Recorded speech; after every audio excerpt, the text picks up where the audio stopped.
The aim of our training has been condensed into the alliterative phrase, we are out to make healthy, happy, helpful citizens. That is, we try to develop the boys in body, mind, and spirit. We inculcate those 3 H's side by side with the 3 R's of the school. But the 3 H's, when analyzed, cover a very wide field of study and effort. First, let us take health of body.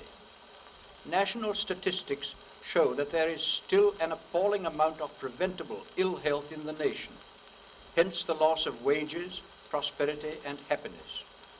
Sir George Newman has recently pointed out that you cannot make a healthy nation by legislation, by notification of diseases, sewerage, or bylaws, but by the right domestic and personal living of the people. Our object is to make the individual boy understand personal self-care and his responsibility for his own health and strength. It is a duty to himself, to the nation, and to his maker.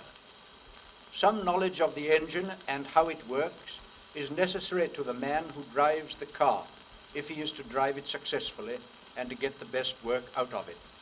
Consequently, the man learns all he can about it. It is precisely the same with the human engine, and to work it to the best advantage, the man should know something of its interior arrangements. But most of us continue to drive our engine without knowing a thing about its works and their ways of working.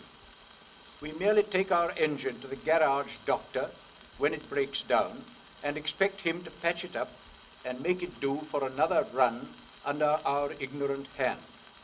But remember this, no engine is really foolproof, especially the human engine.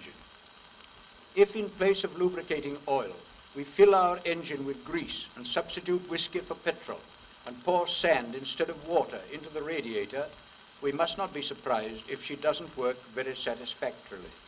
Yet that is the sort of thing we do with our human engine. We stuff all sorts of food down our gullet without thinking or knowing whether these are good for it, and then we wonder why it does not respond to the feeding. Health knowledge is not difficult to acquire and is full of interest even to the boy. The only point is that it should be inculcated in such a way as not to make him morbidly or pruriently introspective. Sir George Newman has put very concisely the 6 elements of nutrition essential for bodily health, of which there should be more general knowledge and understanding. These are food, fresh air, exercise, warmth, cleanliness, and rest. It would be too long to go into details here of the 6 points mentioned by Newman, and they are all dealt with in our training. But one especial warning, I think, is needed in these days of specious advertisement, and that is against the quack drugs, which are so attractively pushed into the notice of all.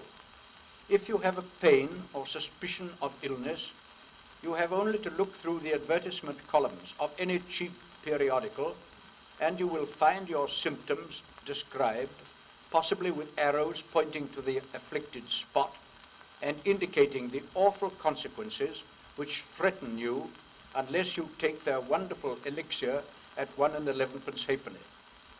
Then follows the portrait of some remarkably unattractive-looking man or woman who since the first dose has taken no other.